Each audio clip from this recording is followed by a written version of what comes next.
বিশ্ব নবী, আখেরি জামানার পয়গম্বর নবী মুহাম্মদ রাসূলুল্লাহ সাল্লাল্লাহু আলাইহি ওয়াসাল্লাম জাতির কাছে আসলেন। তিনি এসে বললেন, ইয়া আইয়ুহান নাস কুলু লা ইলাহা ইল্লাল্লাহ। প্রথম দাওয়া শুনছেন কথা? রাসূলুল্লাহ বলছেন, ও জাতি, আমার রাসূল তো মক্কার রাসূল না শুধু, মদিনার রাসূল না শুধু, আরবি ভাষা ভাষীদের রাসূল না শুধু, আমার নবী কি নবী? চিল্লায় বলেন। তাই তিনি বলেছেন, ও বিশ্বের মানবতা, বিশ্বের মানব গোষ্ঠী, যদি মুক্তি পেতে চাও, নাজাত পেতে চাও, উচ্চারণ করো, বিশ্বাস করো, আমল করো, বলো লা ইলাহা ইল্লাল্লাহ। জোরে পড়েন, লা ইলাহা ইল্লাল্লাহ, লা ইলাহা ইল্লাল্লাহ মুহাম্মাদুর রাসূলুল্লাহ। আবু জাহেল বুঝছিল কলেমার অর্থ? কথা বলেন না কেন? আবু জাহেল বুঝছিল? উতবা, সাইবা, মুগিরার গোষ্ঠীরা বুঝছিল? বুঝেছে।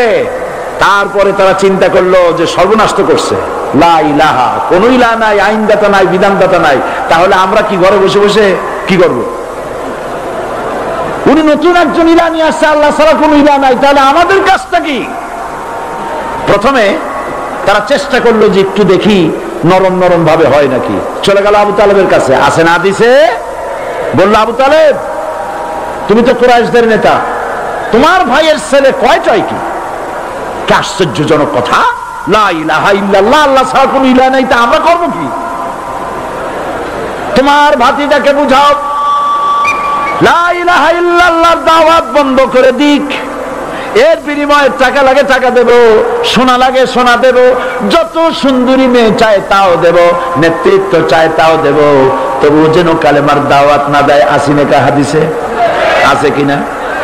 নবীজি যখন বাড়ি ফিরলেন, চাচা আবু তালেব নিজের কলিজার টুকরা সন্তান হযরত জাফর আলীর চাইতে তিনি ভালোবাসতেন কলিজার মতো করে মুহাম্মদ সাল্লাল্লাহু আলাইহি সাল্লামকে। বলছে, বাবা, এমন কথা কেন বলো যাতে লোকেরা খেপে যায়? এই কথাগুলি বলো না, ওরা আমার কাছে এই সব প্রস্তাব দিয়ে গিয়েছে। রাসূলুল্লাহ প্রস্তাব শুনে এগ্রি করলেন? জি। আমার নবী বলেন, আমার চাচা আবু তালেব প্রস্তাবকারীদেরকে শুনিয়ে দিন। হুজুরের সাথে তখন অনেক লোকজন নাকি? অনেক অস্ত্রপাতি? কিচ্ছু নাই, আল্লাহর শক্তি ছাড়া কিছুই নেই। আমার নবী বলেন, আমার চাচা আবু তালেব প্রস্তাবকারীদেরকে শুনিয়ে দেন, যেটা দেওয়া সম্ভব সেটা তো দূরের কথা, যেটা দেওয়া সম্ভব নয় তাও যদি তারা দিতে পারে আমারে, যেমন আকাশের সূর্যটা ধরে এনে ওরা যদি আমার ডান হাতে তুলে দেয়, আকাশের পূর্ণিমার চাঁদটা ধরে যদি বাম হাতে আমার তুলে দেয়, এর বিনিময়ে এক মুহূর্তের জন্য তাওহীদের দাওয়াত আমি বন্ধ করে দেব না। সুবহানাল্লাহ। রাসূল করিম সাল্লাল্লাহু আলাইহি ওয়াসাল্লাম তাদের এই প্রস্তাবকে যখন গ্রহণ করলো না, কাফেরেরা বুঝলো। আমি আগেই বলেছি 3 শ্রেণীর লোক বাধা দিয়েছে। কয় শ্রেণী? প্রথম শ্রেণী কি? রাষ্ট্র শক্তি, তাদের হাতে অস্ত্রপাতি তো খুব শক্তি, আর যারা একবার ক্ষমতায় যায় ওরা মনে করে এই ক্ষমতা থেকে আমাদেরকে কেউ নামাইতে পারবে না। বিংশ শতকের শ্রেষ্ঠ মুজাদ্দিদ আল্লামা সৈয়দ আবু দাওয়া মওদুদী রাহমাতুল্লাহ আলাইহি তিনি এক জায়গায় লিখেছেন, স্বৈরাচারীরা তার পতনের সমস্ত ছিদ্র বন্ধ করে, কিন্তু একটা ছিদ্র বন্ধ করতে পারে না, মনের ভুলে সেই ছিদ্রটা থেকেই যায়, যেই ছিদ্র দিয়ে আসলে তার পতনটা হবে। ক্ষমতায় গিয়ে মনে করে চিরকাল ক্ষমতায় থাকবো। ভারতের প্রধানমন্ত্রী পণ্ডিত জওয়াহরলাল নেহেরু রাঁচি পাগলাগারদে গিয়েছেন, মেন্টাল হসপিটাল। পাগলেরা নেহেরুকে দেখে আশ্চর্য হয়ে গেছে, এত সুন্দর মানুষ, মাথায় কিস্তি টুপি, গায়ে শেরওয়ানি, মুসলমানি ড্রেসই আলাদা, যদিও তিনি হিন্দু ছিলেন, পরেছেন মুসলমানি ড্রেস। শেরওয়ানি কাদের পোশাক? কাদের পোশাক? হাতে ছড়ি নিয়ে হাঁটা স্টাইল করে, সুন্দর পাজামা, সুন্দর টুপি, সুন্দর সাজসজ্জা করে, মুসলমানদের ড্রেস, এই ড্রেস পরে তিনি গিয়েছেন। সবসময় যে ড্রেস তিনি পরতেন। পাগলেরা জিজ্ঞেস করছে, তুমি কে গো? উনি বলছেন, আমারে চেনো নাই? আমি ভারতের প্রধানমন্ত্রী পণ্ডিত জওহরলাল নেহেরু। পাগলেরা বলছে, ও সেই কথা। আমরাও যখন হসপিটালে আসছিলাম এই তোমার মতো লম্বা লম্বা কথা আমরাও বলছি। থাকো আমাদের সাথে কিছুদিন, তোমার মাথাও ঠান্ডা হয়ে যাবে। ক্ষমতায় যারা থাকে, ক্ষমতার মোহে চতুর্দিকে অন্ধকার দেখে, মনে করে আমার পতন আর হবে না।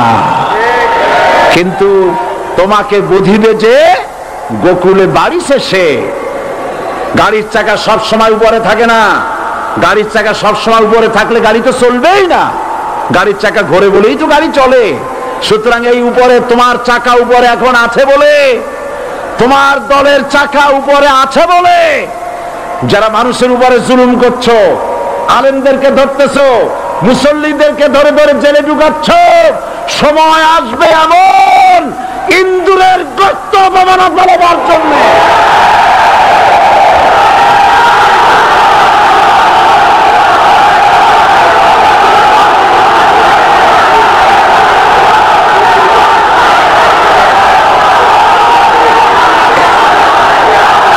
আবু জাহেলের গোষ্ঠী, আবু জাহেলের গোষ্ঠী মনে করেছে সোজা আঙ্গুলে ঘি যখন উঠলো না, আঙ্গুল বাঁকা করতে হবে। শুরু হয়ে গেল অত্যাচার, শুরু হয়েছে না? হযরত সুমাইয়া রাদিয়াল্লাহু তাআলা আনহা কি নির্মম ভাবে, নিষ্ঠুর ভাবে তাকে শহীদ করা হলো। খাব্বাব, খুবাইব, হযরত খাব্বাব রাদিয়াল্লাহু তাআলা আনহুকে দেখে হযরত ওমর একদিন বলছিলেন, খাব্বাব তোমার পিঠে এত গর্ত কেন? এত গর্তওয়ালা পিঠ আর এত চিকুন কোমর আমি তো জীবনেও দেখিনি।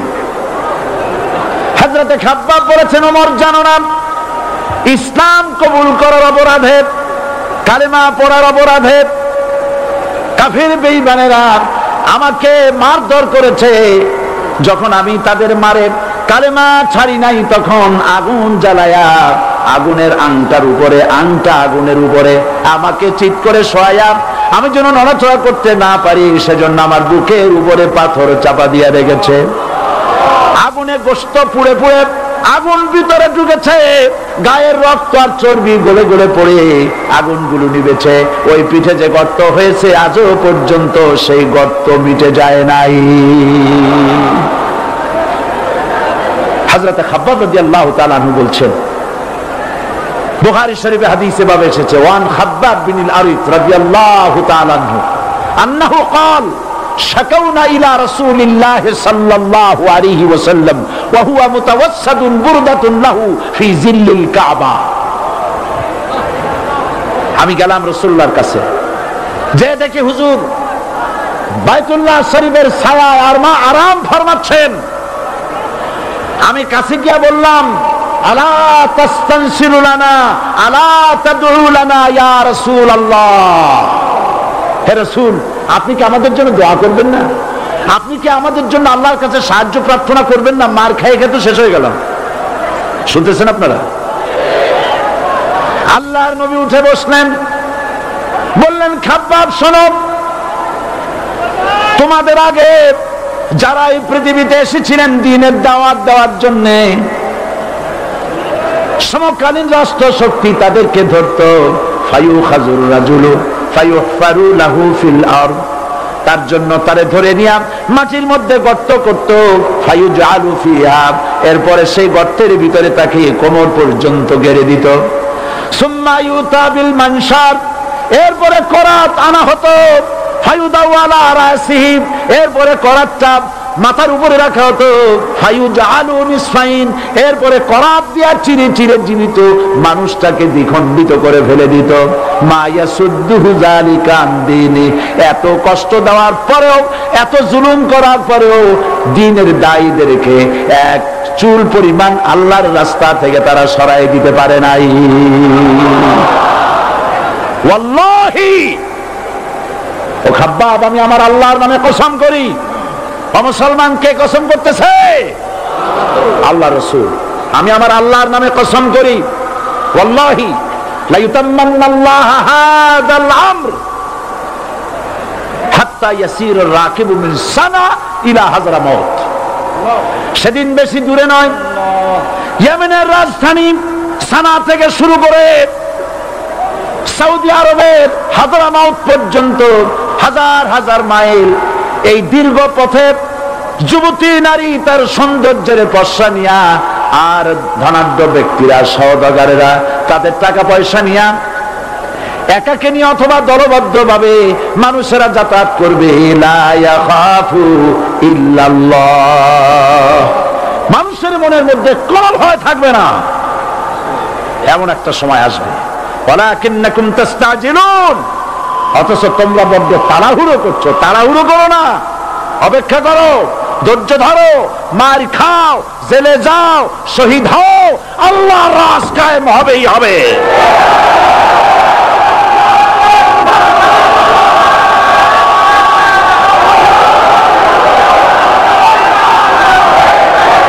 বিল্ডিং থেকে শিক্ষা গ্রহণ করুন। বিল্ডিং, ইমারত, দালান থেকে শিক্ষা গ্রহণ করুন। এই যেটা দালান আছে না পাশে, দেখতে পাচ্ছেন?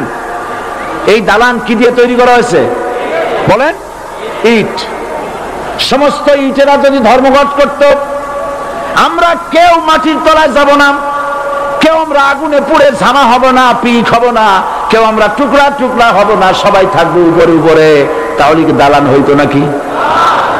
এই বিল্ডিং নির্মাণ করতে গিয়া ইটের যে স্যাক্রিফাইস, হাজার হাজার ইটকে পিক হতে হয়েছে, পুড়ে যেতে হয়েছে, খোয়া হতে হয়েছে, ভেঙে টুকরা টুকরা হয়ে 50 ফিট মাটির নিচে যেতে হয়েছে, তারপরে ইমারত গঠন হয়েছে, সুন্দর দালান তৈরি হয়েছে। যারা ইসলামী শাসন চান, আল্লাহর দ্বীনকে বিজয়ী দেখতে চান, তাদেরকে অসংখ্য মানুষকে পোড়াইটের মতো জেলখানায় পুড়ে পুড়ে মরতে হবে, অসংখ্য মানুষকে ফাঁসির কাস্টে ঝুলতে হবে, গায়ের রক্ত দিতে হবে, শহীদ হতে হবে, তারপরে ইসলামের ইমারতটা কায়েম হয়ে যাবে।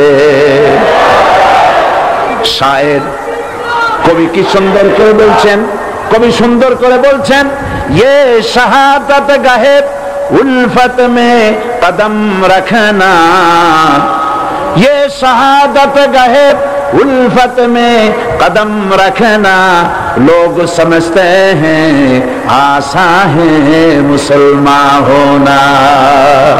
মানুষেরা মনে করে মুসলমান হওয়া খুব সহজ জিনিস। না, মুসলমান হওয়ার অর্থ হলো শাহাদাতের ঈদগাহে শামিল হয়ে যাওয়া।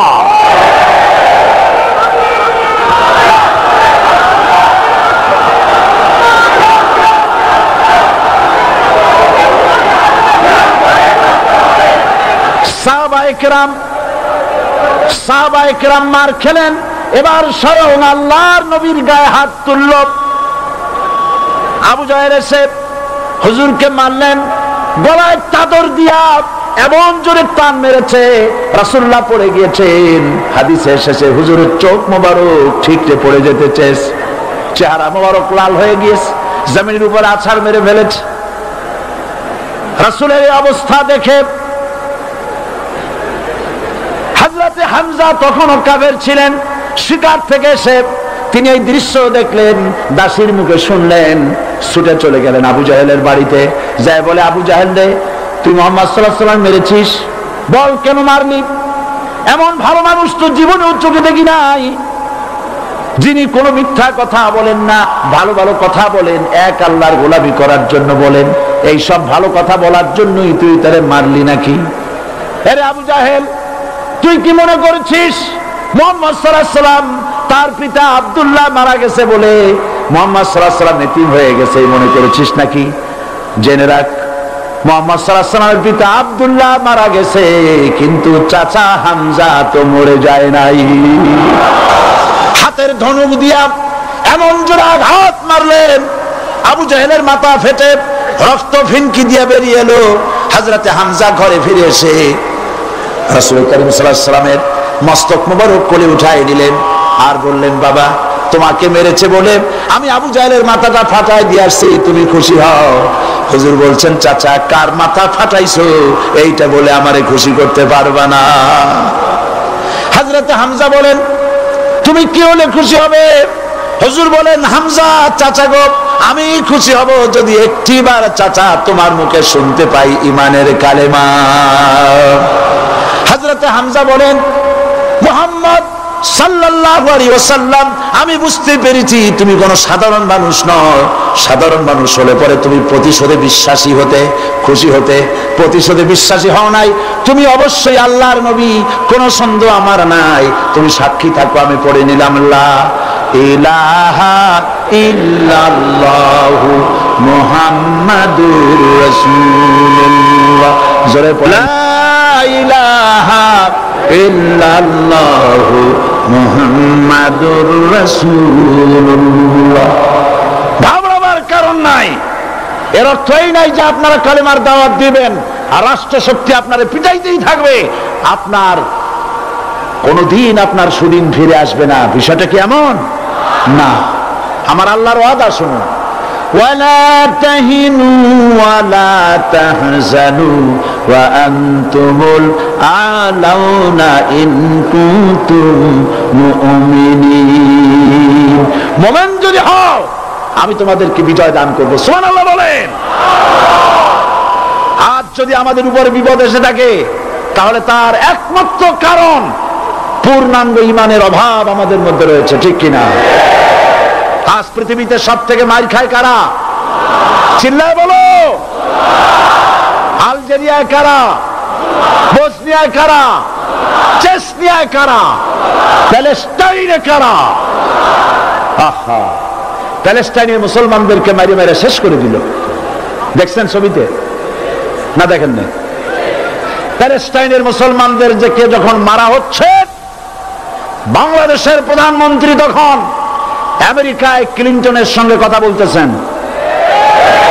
তিনি ক্লিনটনের কাছে তার পিতৃ হত্যার জন্য দায়ী সাজাপ্রাপ্ত 3 জন ব্যক্তিকে ফেরত চাচ্ছিলেন। আমার দৃষ্টিতে এটা কোনো অপরাধ নয়। সন্তান তার পিতার প্রতি আকর্ষণ থাকবে। আমার আপত্তি সেখানে আপনি প্রধানমন্ত্রী শুধু শেখ পরিবারের প্রধানমন্ত্রী নন, শুধু আওয়ামী লীগের প্রধানমন্ত্রী হওয়া উচিত নয় আপনার। আপনি পৃথিবীর দ্বিতীয় বৃহত্তম বাংলাদেশের 12 কোটি মুসলমানের প্রধানমন্ত্রী। পিতৃ হত্যার আসামি ফেরত চাইলেন, কিন্তু বিল ক্লিনটনের আশ্রয় প্রশ্রয় লালিত পৃথিবীর অসভ্য জাতি সন্ত্রাসী ইহুদিরা প্যালেস্টাইনের মুসলমানদেরকে পাখির মতো গুলি করে হত্যা করছে। আপনি কেন জবাব চাইলেন না?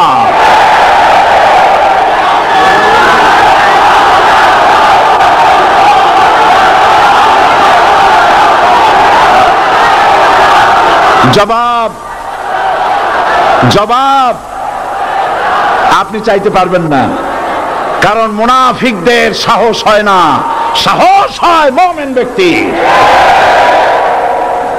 বিল ক্লিনটনকে বলা দরকার ছিল, এই ইসরায়েলকে তোমরাই বসিয়েছো, মধ্যপ্রাচ্যের বিষ ফোড়ায় পরিণত করেছো তোমরা।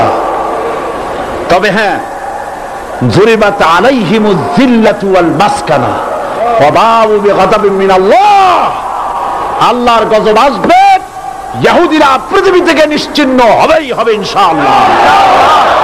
দেখেছেন তাকায়া প্যালেস্টাইনে ইসরায়েলিরা হেলিকপ্টার, গানশিপ, কামান, বোমা নিক্ষেপ করছে, আর প্যালেস্টাইনের শিশু কিশোর যুবকেরা ইহুদিদের নিক্ষিপ্ত বোমা আর কামানের মোকাবেলা করতেছে পাথর দিয়ে। আমি আমার অন্তরের অন্তঃস্থল থেকে ধন্যবাদ জানাই, মোবারকবাদ জানাই খালিদ বিন ওলীদের উত্তরসূরি, খাব্বাব খোবাইবের উত্তরসূরি প্যালেস্টাইনের ওই সব যুবকদেরকে যারা কাফের বেঈমান ইহুদিদের মোকাবেলা করতেছে ইট আর পাথর দিয়ে। আর আমি আমার অন্তরের অন্তঃস্থলের সমস্ত ঘৃণা দিয়ে আমি ধিক্কার জানাই পৃথিবীর মুসলিম শাসকদেরকে, যারা মুসলমানদের মার দেখে চুপ করে যারা বসে আছে।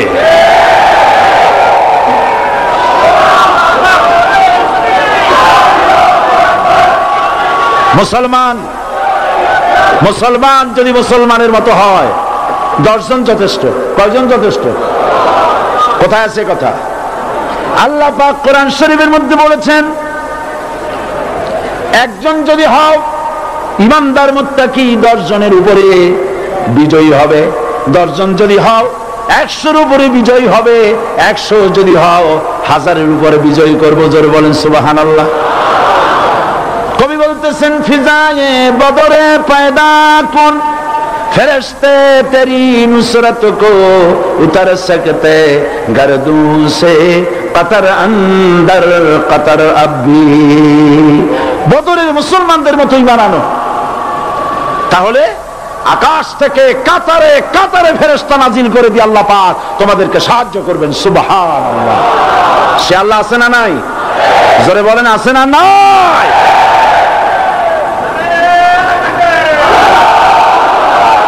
সেই আল্লাহ রাব্বুল আলামিন কোরআনে কারীমের ভিতরে আয়াতুল কুরসির মধ্যে বলে দিয়েছেন, আল্লাহু লা ইলাহা ইল্লা হুয়াল হাইয়ুল কাইয়্যুম। প্রাণ খুলে সবাই পড়েন, বসা মানুষ দাঁড়ানো মানুষ। আল্লাহু লা ইলাহা ইল্লা হুয়াল হাইয়ুল কাইয়্যুম। আল্লাহ রাব্বুল আলামিন, তিনি ছাড়া কোনো ইলাহ নাই, তিনি সার্বভৌমত্বের মালিক, কেউ নাই আল্লাহ ছাড়া। এই কথা মানুষকে ঘোষণা করতে হবে। বাধা, এই কথা বললেই বাধা দেবে কয় শ্রেণীর লোক? 3 শ্রেণী। প্রথম শ্রেণী হচ্ছে কে? রাষ্ট্রশক্তি। আজও তারা বাধা দিচ্ছে। আল্লাহর আইন দিয়ে দেশ চালাও, তারা তাদের মন মর্জি মোতাবেক আইন দিয়ে দেশ চালাবে। আল্লাহ পাক বলছেন, আলা লাহুল খালকু ওয়াল আমরু। সৃষ্টি যার, আইন চলবে তার। কারো বাবার আইন চলতে পারে না, নিজেদের তৈরি করা আইন চলবে না। ইনিল হুকমু ইল্লা লিল্লাহ। একমাত্র আইন চলবে কার? এই আইন রাসূল করিম সাল্লাল্লাহু আলাইহি ওয়াসাল্লাম মদিনায় কোরআন দিয়ে প্রতিষ্ঠিত করেছিলেন। আল্লাহর বিধান, আল্লাহর সার্বভৌমত্ব কায়েম করেছিলেন। কোরআন সংবিধান হলো, চুরি বন্ধ হলো, ডাকাতি বন্ধ হলো, জেনা বন্ধ হলো, হত্যা বন্ধ হলো, ধর্ষণ বন্ধ হলো, সব কিছু বন্ধ হয়ে গিয়ে মুসলমানেরা শান্তি লাভ করলো, পৃথিবীর মানুষ শান্তি লাভ করলো। সুবহানাল্লাহ। আজ মুসলমানেরা শত্রু চেনে না, বন্ধু চেনে না। বন্ধুকে বানাইছে শত্রু, শত্রুকে বানাইছে বন্ধু। কে বন্ধু কে শত্রু চিনাই দিবেন কে? আল্লাহ। বলেন, কে দিবেন? আল্লাহ রাব্বুল আলামিন কোরআনে কারীমের মধ্যে পরিষ্কার করে বলেছেন, লাতাজিদান্না শাদ্দান নাসি আদাওয়াতান লিল্লাযীনা আমানুল ইয়াহুদা ওয়াল্লাযীনা আশরাকু। আল্লাহ পাক বলছেন, হে রাসূল, মানুষের ভিতরে 2টা শ্রেণী মুমিনদের জন্য সব থেকে জঘন্য দুশমন। কয়টা শ্রেণী? 2টা। একটা হলো ইহুদ, আর একটা হলো মুশরিক। একটা হলো ইহুদি, আর একটা হলো মুশরিক। এটা হলো তোমাদের দুশমন। আর আজ আমাদের দেশে, পৃথিবীর বিভিন্ন দেশে মুসলমানেরা মুশরিকদের সঙ্গে সম্প্রীতি বাড়াচ্ছে, মুসলমানদের সাথে শত্রুতা বাড়াচ্ছে। আজ আমার দেশে পূজা পার্বণে বাধা নাই। পূজা পার্বণে বাধা আছে? পূজা পার্বণে বাধা নাই। বাধা কোথায়? কোরআন শরীফের তাফসীর মাহফিলে। কোরআনের তাফসীরের মাহফিলে বাধা দেওয়া হচ্ছে। গান বাজনায় 144 ধারা নাই, কিন্তু কোরআন শরীফের মাহফিলে 144 ধারা দেওয়া হচ্ছে। যারা দিচ্ছে তারা আবার ওমরাও করে, হজও করে। ওরা আমাদের বলে আমরা নাকি ধর্মের নামে রাজনীতি করি। বলে না, আমরা নাকি ধর্মের নামে রাজনীতি করি। আমি বলি, ধর্মের নামে আমরা রাজনীতি করি না, আমরা ধর্মীয় রাজনীতি করি। কথাটা বুঝে আসছে কিনা? ধর্মের নামে রাজনীতি তো সেই ব্যক্তি করে 1996 সনের নির্বাচনের আগে যিনি মাথায় পট্টি বেঁধেছিলেন, যিনি শপথ গ্রহণের সময় হাতে তসবিহ পড়েছিলেন। ধর্মের নামে রাজনীতি তিনি করেছেন। আজ অনেকগুলি ডিগ্রি পেয়েছেন, তিনি অনেকগুলি ডিগ্রি পেয়েছেন। কয়টা? মুখস্থ হয়ে গেছে আপনাদের। শকুনেরা, শকুন যদি গরুর গোশত কিনা খাওয়া লাগতো, 80 টাকা কেজি দরে শকুনে এত গোশত কিনা খাইতে পারতো না। লেখাপড়া করে যদি ডিগ্রি নেওয়া লাগতো, এত ডিগ্রি কপালে জুটতো না। পয়সা দিয়া ম্যানেজ করা ডিগ্রি, কিন্তু 9টা নিলে কি হবে? আসল ডিগ্রিটা এখনো বাকি আছে। আসল ডিগ্রি কোনটা?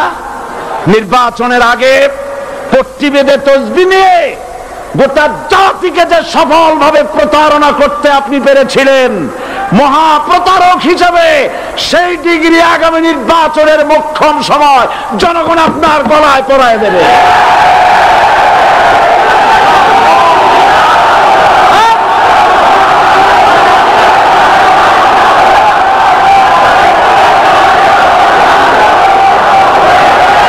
সুতরাং ধর্মের নামে রাজনীতি নয়, আমরা ধর্মীয় রাজনীতি করি, আমরা এই কোরআনের রাজনীতি করি। এই কোরআন নিয়ে বাঁচতে চাই, এই কোরআন নিয়ে মরতে চাই। এই কোরআন থেকে আমাদেরকে বিচ্ছিন্ন করতে চায় কাফের, বেঈমান, মুশরিকেরা। ও আমার জাতি, কোরআন থেকে যারা বিচ্ছিন্ন করতে চায়, তোমরা কি তাদের বিরুদ্ধে জিহাদের জন্য প্রস্তুত থাকবে?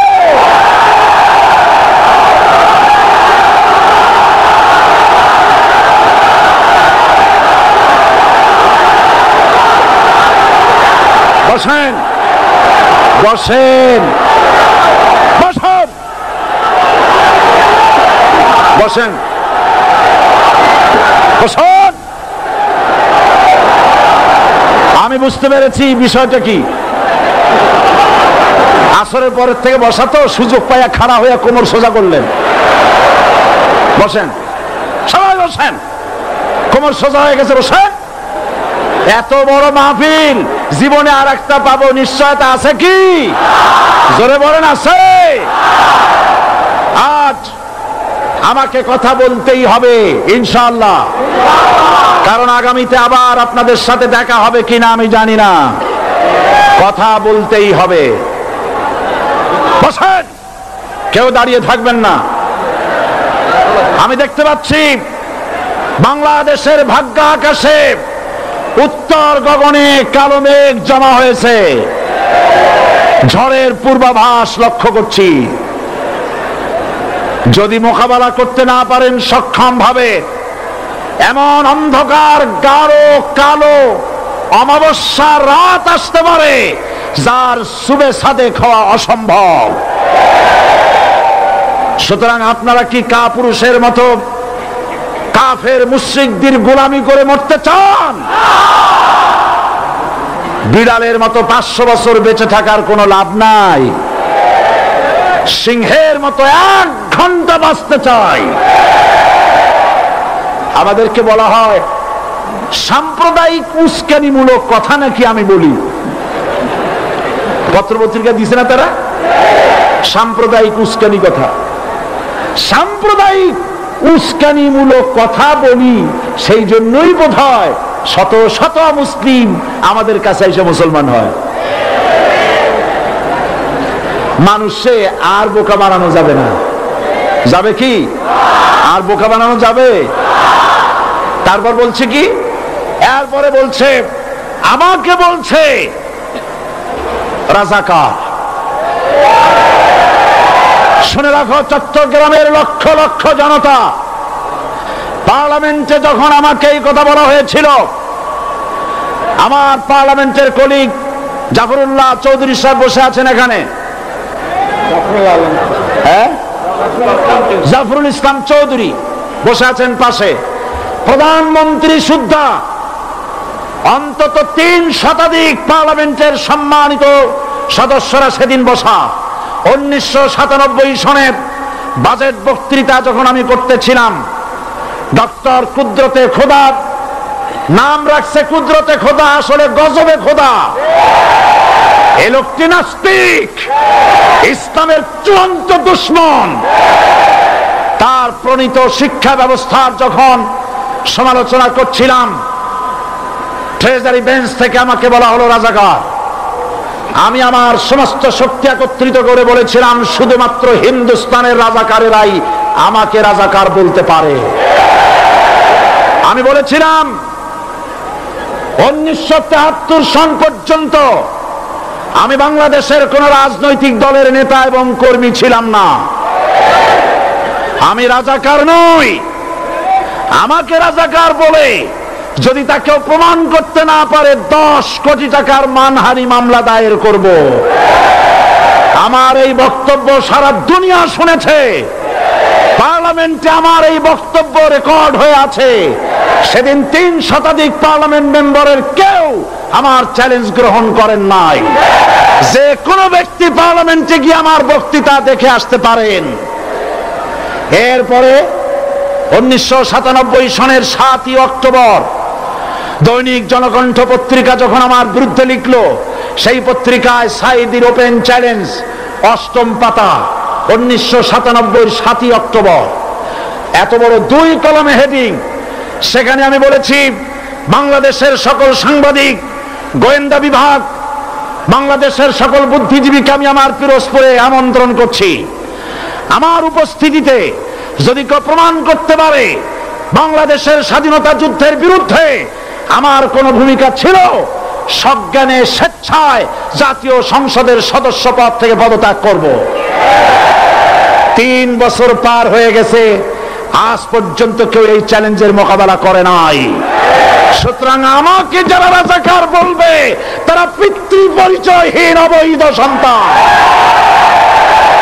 1971 সনের, শোনো মুসলমানেরা, 1971 সনের কোন কাদা সাইদির গায়ে লাগে নাই। আমাকে রাজাকার বলে জনগণ থেকে বিচ্ছিন্ন করবা, জনগণ থেকে আমারে বিচ্ছিন্ন করা যাবে না।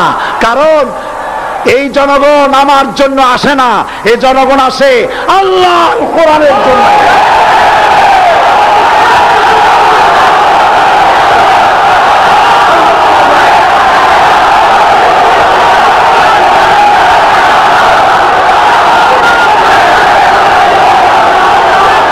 আজকে আর যারা ইসলামের কথা বলে, তারাই রাজাকার, তারাই মৌলবাদী।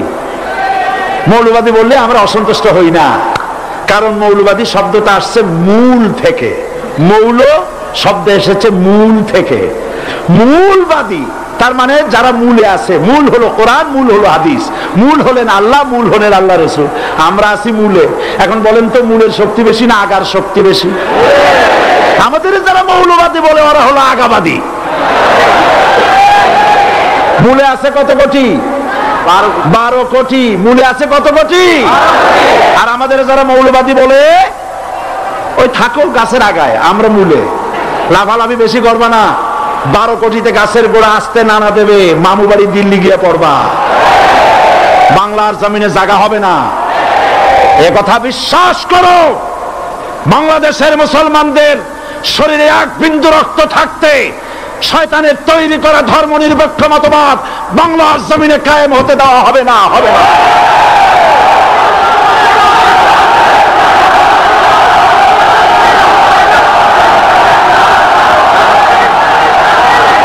রাসূল করিম সাল্লাল্লাহু আলাইহি ওয়াসাল্লাম কোরআন প্রতিষ্ঠার জন্য আন্দোলন করেছিলেন।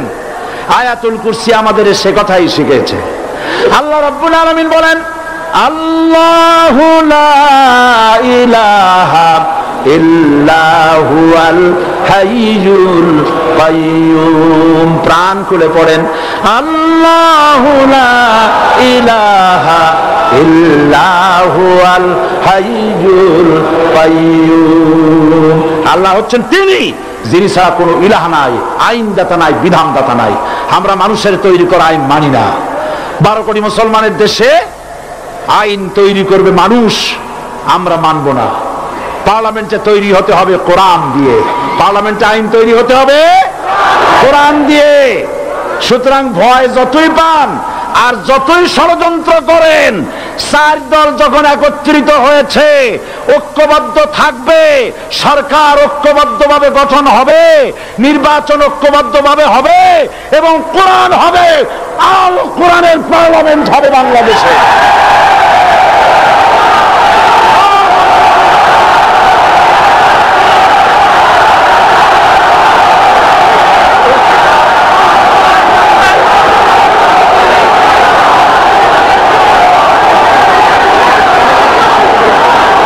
বীর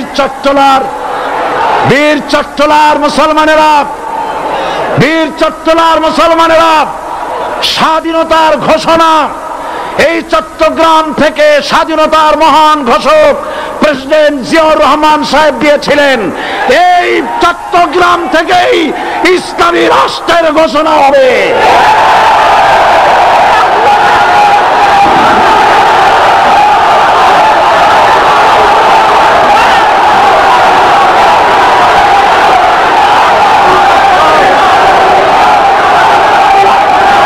আশাবাদী আপনারা অবশ্যই তা পারবেন, আমি 100% বিশ্বাস করি ইনশাআল্লাহ। কারণ যে ষড়যন্ত্রের মোকাবেলা করে স্থানীয় রাজনৈতিক দলের নেতৃবৃন্দ কোরআনের মাহফিল সিনায় এনেছেন, আমি প্রথম দিনই বলেছি চট্টগ্রাম তাফসিরুল কোরআন মাহফিল কোন রাজনৈতিক দলের প্রতিনিধিত্ব করে না। এটা কোন জামাত শিবিরের একক সম্পদ নয়, এটা চট্টগ্রামের মুসলমানদের কলিজার টুকরা তাফসিরের মাহফিল। সুতরাং এই মাহফিল চট্টগ্রামে থাকবে ইনশাআল্লাহ কিয়ামত পর্যন্ত। 144 ধারা 288 হয়ে গেছে, ষড়যন্ত্র পায় পায় চলে গেছে। আমি ওই সব ছেলেদের বলি, সরকারি দলের ছাত্র হইয়া মুসলমানদের বিপক্ষে যাইও না। এদেশের ভাগ হয়ে গেছে দুটো শিবির, বোঝাই যাচ্ছে। একদিকে ভারতের পা চাটা গোলাম নাস্তিক মোরতাদ শ্রেণীর বুদ্ধিজীবী এবং তাদের মদতপুষ্ট সরকার, আর একদিকে ইসলামী শক্তি, ইসলামী দল আর দেশ প্রেমিক জাতীয়তাবাদী শক্তি। একদিকে হিমালয় পাহাড় আর একদিকে সূচো ইঁদুর। আল্লাহ বিজয় দেবে মুসলমানদের। কাদের বিজয় হবে? বাংলাদেশে কোরআনের রাজ কায়েম হোক, তাকে আপনারা চান? কারা কারা চান? দু হাত উঁচু করে দেখান। দাঁড়াবেন না।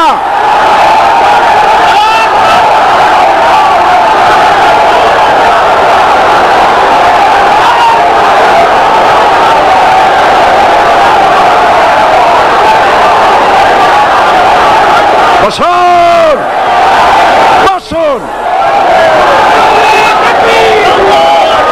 আবার বসেন। জোরে সরে জিকির করেন লা ইলাহা, আরো জোরে লা ইলাহা, লা ইলাহা,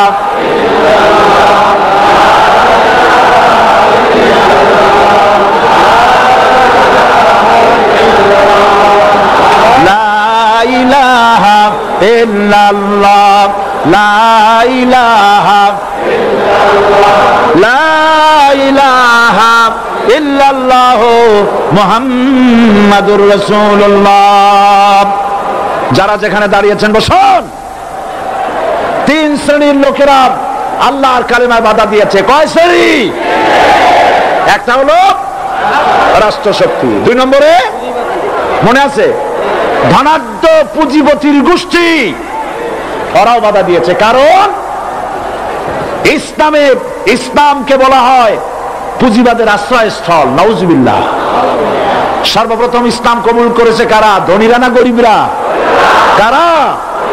গরিবেরা। সুতরাং ধনাঢ্য ব্যক্তিরা মনে করলো যে আমাদের তো সর্বনাশ হয়ে যাবে, আমরা দাস দাসী ধরে রাখতে পারবো না, আমরা মানুষকে শোষণ করতে পারবো না, যে নতুন কলেমার দাওয়াত আসছে। সুতরাং সরকারের হাতকে তারা পয়সা দিয়া শক্ত করেছে আর বলেছে যত টাকা লাগে এই লোকগুলারে ঠ্যাঙ্গান। আজও আছে কিনা? তা আছে কিনা? 3 নম্বরে বাধা দিয়েছে ধর্মের নামের এক শ্রেণীর কায়েমি স্বার্থবাদী শক্তি, যার সম্পর্কে সূরা তাওবায় আল্লাহ পাক বলেছেন ইন্না কাসীরাম মিনাল আহবারি ওয়ার রুহবান লা ইয়াকুলুনা আমওয়ালান নাস বিল বাতিল ওয়া ইয়াসুদ্দুনা আন সাবিলিল্লাহ। ইহুদি আহলে কিতাবদের মধ্যে এক শ্রেণীর বুজুর্গ ধরনের লোক, দরবেশ জাতীয় লোক, যারা নাকি মানুষের সম্পদকে বাতিল পন্থায় ভক্ষণ করে, ওয়াসুদ্দুনা আন সাবিলিল্লাহ, এবং আল্লাহর রাস্তায় চলার জন্য মানুষকে বাধা প্রদান করে।